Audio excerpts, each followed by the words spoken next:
اللہ تعالیٰ نے کافروں کے اعتراضات کا مدلل جواب دیا، جس طرح کافروں کا ایک یہ بھی اعتراض تھا کہ قرآن مجید ایک ہی مرتبہ میں نازل کیوں نہیں ہو جاتا۔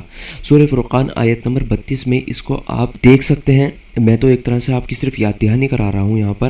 اس پر اللہ تعالیٰ نے کیا ارشاد فرمایا؟ کیوں اللہ تعالیٰ نے قرآن مجید ایک ہی باری میں نازل نہیں کیا؟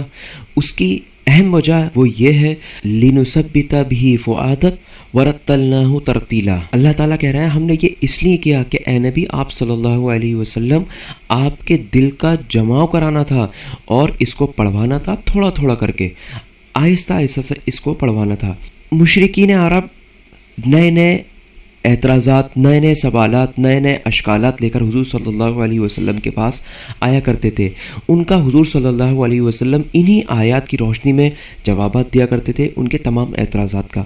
اور ایک چیز یہ بھی نوٹ کر لیجئے ساتھ ہی ساتھ، وہ یہ کہ حضور صلی اللہ علیہ وسلم جس مشن کے لیے اس دنیا میں مبعوث کیے گئے تھے، اس مشن کی، اس دعوت و تبلیغ کی جس مرحلے میں وہ تبلیغ، وہ دعوت آگے بڑھ رہی تھی، اس مرحلے میں حضور صلی اللہ علیہ وسلم کے لیے رہنمائی کے لیے آیاتیں اللہ تعالیٰ نازل کرتے رہتے تھے وقتاً فوقتاً، تاکہ حضور صلی اللہ علیہ وسلم کا دل اکتے نہیں، جمع رہے، اور آہستہ آہستہ اس کو جوابات کی شکل میں ان کو پیش کیا جاتا رہے۔